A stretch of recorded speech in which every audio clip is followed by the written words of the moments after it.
பிரியமானவர்களே, இந்த வீடியோ மூலம் உங்களை சந்திப்பதில் மகிழ்ச்சி அடைகிறேன். சந்தோஷமாக இருப்பீங்கன்னு நம்புகிறேன். கவலைப்படாதீங்க. என்ன நடந்தாலும் ஆண்டவர் எல்லாவற்றும் உங்களுக்கு நன்மைக்கு எதுவாய் மாற்றி தருவார். என்னுடைய சேனலை கிறிஸ்தவ மக்கள் மாத்திரமல்லாமல் மற்ற மத மக்களும் நீங்கள் பார்க்கிறீர்கள், சப்ஸ்கிரைப் செய்துள்ளீர்கள். உங்களுக்கு நான் மிகுந்த நன்றியை பணிவோடு தெரியப்படுத்திக் கொள்கிறேன். இந்த வீடியோவில் நம்ம என்னத்தை பார்க்க போகிறோம் அப்படின்னா, சமீபத்தில் இணையத்தில் ஒரு வார்த்தை ட்ரெண்டாகி கொண்டிருக்கிறதை பார்த்தேன். அந்த வார்த்தையை பார்த்த உடனே ஸ்பிரிச்சுவலாக இந்த வார்த்தை குறித்து நான் மக்களுக்கு ஒரு செய்தி கொடுக்க வேண்டும் என்ற எண்ணத்தை ஆண்டவர் எனக்குள்ளே வைத்தார்.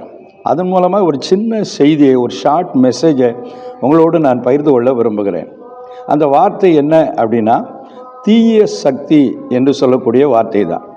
சமீபத்தில் ஒரு அரசியல் தலைவர் தன்னுடைய கூட்டத்தில் பேசும்போது இன்னொரு குறிப்பிட்ட கட்சியை தீய சக்தி என்று சொன்னார். அரசியலிலே இப்படி பலர் ஒருவர் சொல்லியிருக்கிறார்கள். நமக்கு அரசியல் தேவையில்லை தான், இங்கே நான் அரசியல் பேசவும் வரவில்லை தான். காரணம், ஒரு கிறிஸ்தவன், ஆண்டுடைய ஊழியக்காரன், எல்லா மக்களையும் நேசிக்கிற வேளையில் கட்சி பாகுபாடு இல்லாமல் எல்லாரையும் சமமாக பார்க்கிற ஒரு நடுநிலை பார்வையாளராக இருக்க வேண்டும் என்பது என்னுடைய கருத்து. ஆண்டவருக்கு மகிமை உண்டாகட்டும். இன்றைக்கு நாம் இணையத்தில் பார்க்கிற அந்த வார்த்தை தீய சக்தி என்று சொல்லக்கூடிய ஒரு வார்த்தை. யார் தீய சக்தி என்று அவர்கள் ஒருவர் குற்றம் சொல்லிக் கொள்கிற அது ஒரு பக்கம் இருக்கட்டும். இந்த வார்த்தையை நான் கேட்ட பொழுது, பார்த்த பொழுது, அப்போ பைபிள் இதில் என்ன சொல்கிறது, யார் உண்மையான தீய சக்தி, இது குறித்த ஒரு செய்தியை ஒரு வசனத்திலிருந்து சுருக்கமாய் சொல்லி இந்த வீடியோவை நிறைவு செய்ய விரும்புகிறேன். பைபிளில் பார்த்தீங்கன்னா அப்போஸ்தலர் நடபடிகள் என்ற ஒரு புஸ்தகம் இருக்கிறது. அதில் 10வது அதிகாரம் 38வது வசனம் என்ற பகுதியில் வாசித்து பார்க்கிற பொழுது, நசரேயனாகிய இயேசுவை தேவன் பரிசுத்த ஆவியினாலும் வல்லமையினாலும் அபிஷேகம் பண்ணினார். தேவன் அவருடனே கூட இருந்தபடியினாலே அவர் நன்மை செய்கிறவராயும் பிசாசின் வல்லமையில் அகப்பட்ட யாவரையும் குணமாக்குகிறவராயும் சுற்றித் திரிந்தார் என்று எழுதியிருக்கிறது. பாருங்க, தீய சக்தி. சக்தி என்றால் என்ன? வல்லமை, பவர், அத்தாரிட்டி, இதெல்லாம் குறிக்கிற வார்த்தை தான் சக்தி என்று சொல்லக்கூடியதாகும். இந்த சக்தி என்ற வார்த்தை பைபிளில் பல இடத்துல இருக்கிறது. அதில் தீய சக்தி என்று சொல்லும்போது தீய வல்லமை என்று நாம் எடுத்துக்கொள்ளலாம். அதாவது இந்த உலகத்தில் 2 விதமான வல்லமைகள் கிரியை செய்கிறது. தெய்வீக பிரகாரமாக மனுஷனுக்குன்னு சில வல்லமை இருக்கிறது, பவர் இருக்கிறது. இந்த உலகத்தில் பஞ்சபூதங்கள் என்று சொல்லுவார்கள். நிலம், நீர், நெருப்பு, காற்று, ஆகாயம், இப்படி போல அவைகளுக்குன்னு சில பவர் இருக்குது. 50 காரியங்களுமே மனிதனுக்கு ஆசீர்வாதமாக இருக்கும்படி கடவுளால் படைக்கப்பட்டவைகள் தான். நிலமாக இருக்கட்டும், நீராக இருக்கட்டும், நெருப்பாக இருக்கட்டும். ஆனால் அதுவே தீயவைகளாக மாறும்போது மனுக்குலத்துக்கு சேதத்தை உண்டாக்குகிறது. இப்போ சுனாமி பார்க்கிறோம். கடல் அலைகள் கொந்தளித்து எவ்வளோ பெரிய அழிவு வந்தது பாருங்க. அவைகள் இயற்கைக்கு அப்பாற்பட்ட விதத்தில் மாறும்போது அது தீமையை கொண்டு வருகிறது. அதே போல் மனிதனுக்கும் சக்தி இருக்கிறது. அந்த மனிதரிலே நல்லவர்களும் இருக்கிறார்கள், கெட்டவர்களும் இருக்கிறார்கள். பிரியமானவர்களே, இதில் மனிதனாக நடந்து கொள்ளும் பொழுது அது அவனுக்கும் ஆசீர்வாதம், மற்றவர்களுக்கும் ஆசீர்வாதம். அதே மனிதன் ஒரு தீயவனாக செயல்படும் பொழுது, மாறும் பொழுது அது அவனுக்கும் கேடை உண்டாக்குகிறது, மற்றவர்களுக்கும் அது ஆபத்தை உண்டாக்குகிறது. இப்போ இங்கே பாருங்க, தீய வல்லமை ஸ்பிரிச்சுவலாக நான் உங்களுக்கு சொல்ல விரும்புகிறேன். தீய வல்லமை இந்த வசனத்தில் அப்போஸ்தலர் 10:38 2 வித வல்லமை குறித்து இங்கே பார்க்கிறோம். ஒன்று, நசரேயனாகிய இயேசுவை தேவன் பரிசுத்த ஆவியினாலும் வல்லமையினால் அபிஷேகம் பண்ணினார்.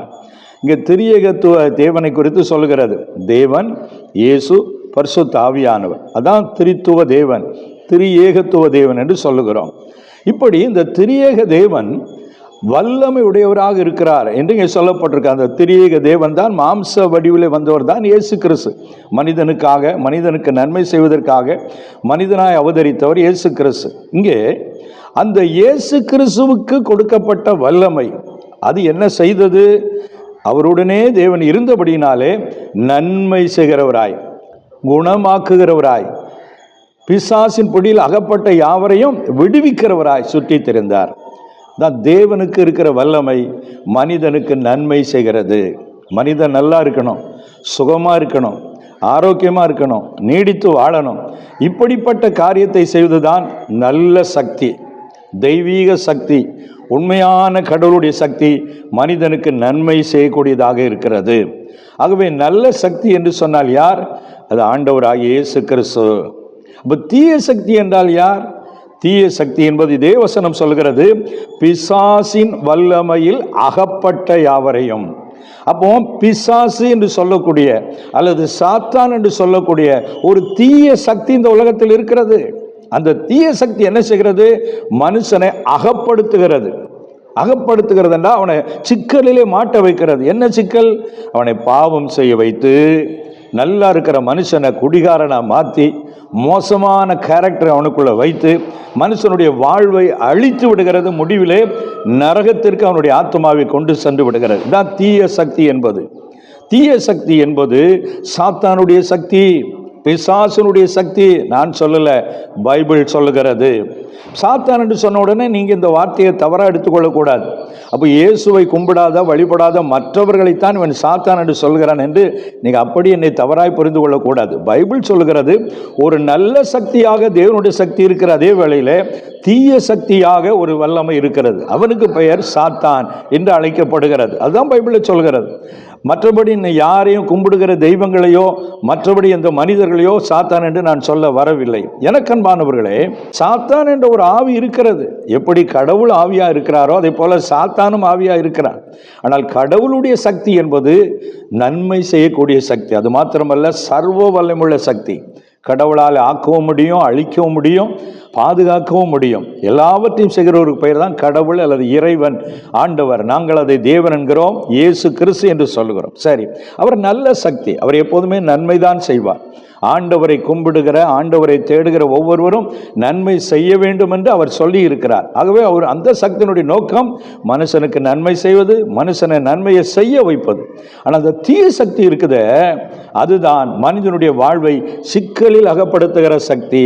மனுஷனுக்குள்ளே மத வெறியை உண்டாக்கி மனுஷன் மேல பகையையும் கோபத்தையும் கசப்பையும் விதைத்து அடுத்தவன் முன்னேறிவிடக்கூடாது, அடுத்தவன் மேல் அபாண்ட குற்றச்சாட்டை சொல்ல வேண்டும், நம்பிக்கை துரோகம் செய்ய வேண்டும். இப்படியெல்லாம் செய்ய வைக்கிற சக்தி தான் தீய சக்தி.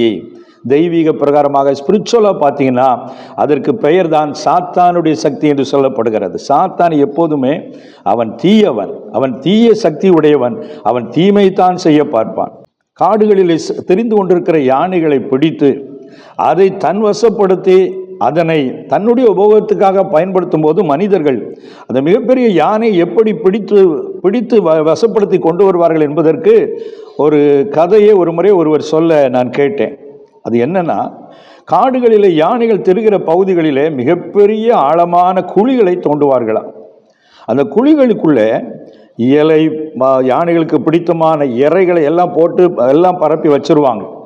அந்த யானை இறைகளை தேடி வரும்போது அதில் குழி இருக்குன்னு தெரியாம, ஐயோ நல்ல அருமையான இறை இருக்கு என்று சொல்லி அதில் காலடி வைக்கிற வேளையிலே சறுக்கி அந்த குழிக்குள்ளே விழும் பொழுது அதன் பின்பு இவர்கள் தகுந்த ஆயுதங்களை கொண்டு அந்த யானையை வெளியே கொண்டு வரும்போது சத்தியம் வாங்கி கொள்வார்களாம்.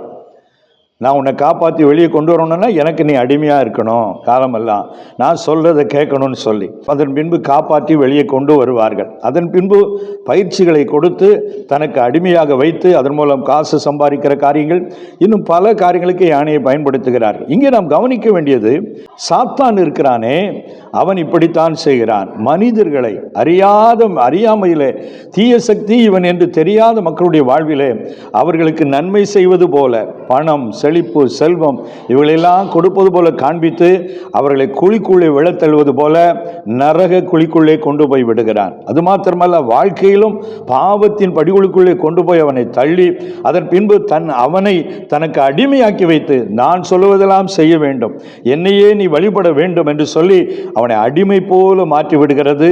சாத்தான் மனிதர்களை இப்படி செய்து விடுகிறான். ஆகவே சாத்தான் நன்மை செய்வது போல செய்தாலும் அவன் தீமை செய்யக்கூடியவன், அவன் தான் பெரிய தீய சக்தி. ஆனால் அவனை அறியாம அவன் நமக்கு காப்பாற்றுவான் என்று சொல்லி மக்கள் அறியாமை என்ற குழிக்குள்ளே விழுந்து போய் விடுகிறார்கள். ஆகவே பிரியமானவர்களே, சாத்தான் எப்போதுமே தீய சக்தியாக இருக்கிறான், கடவுள் எப்பொழுதுமே நல்ல சக்தியாக இருக்கிறான். ஆகவே சாத்தானை நம்பி ஏமாந்து போகாதீர்கள். இப்போ தீய சக்திக்கும் நல்ல சக்திக்கும் என்ன வித்தியாசம் அதை சொல்லிட்டு நான் அந்த வீடியோவை நிறைவு செய்ய விரும்புகிறேன். நான் முதல்ல சொன்னேன், நல்ல சக்தி மனிதனை நன்மை செய்ய வைக்கும். இயேசு சொல்லுகிறார், உன் சத்துருக்களை கூட நீ சிநேகிக்க வேண்டும், நீ அன்பாக இருக்க வேண்டும், நீ சமாதானமாக இருக்க வேண்டும், நீ விட்டு கொடுத்து வாழ வேண்டும், நீ பரிசுத்தமாய் வாழ வேண்டும், நீ ஒழுக்கமாய் நேர்மையாய் வாழ வேண்டும், நீதியின் பாதையிலே நீ நடக்க வேண்டும். அப்படி நடந்தால், என் வாழ்க்கை மாதிரியை பின்பற்றி நடந்தால், முடிவிலே நான் பரலோக ராஜ்யம் என்ற பாக்கியத்தை, மோட்சத்தை உனக்கு தருவேன். அப்போ நல்ல சக்தி எப்போதுமே நமக்கு நல்லது சொல்லித்தரும், நல்ல காரியத்திலே நம்மை வழி நடத்தும், நல்லதையே செய்வதற்கு நம்மை பழக்க வைக்கும். தவறு செய்யும் போது செய்யாத, இதை பண்ணாத என்று உணர்த்தி வைக்கிற ஆவிதான் நல்ல ஆவி. அதான் நல்ல சக்தி, அதான் நல்ல தேவன். இயேசு கிறிஸ்துவினுடைய வாழ்க்கையை பாருங்கள். அவர் யாருக்கும் கெடுதி செய்ததே இல்லை. தம்மை பகைத்த மக்களுக்கு கூட நன்மை செய்தார். தன்னையே சிலுவையில் இருந்த மக்களை கூட அவர் பழிவாங்க நினைக்காமல், பிதாவே அவர்களுக்கு மன்னியும், தாங்கள் செய்கிறது இன்னதென்று அறியாதிருக்கிறார்களே என்று சொல்லித்தான் அவர்களை நேசிக்கிறவராய் காணப்பட்டார். இதுதான் நல்ல சக்தி, நல்ல தெய்வம். இதை வைத்து நாம் முடிவு பண்ண வேண்டும். அதே வேளையில் தீய சக்தி அப்படி கிடையாது.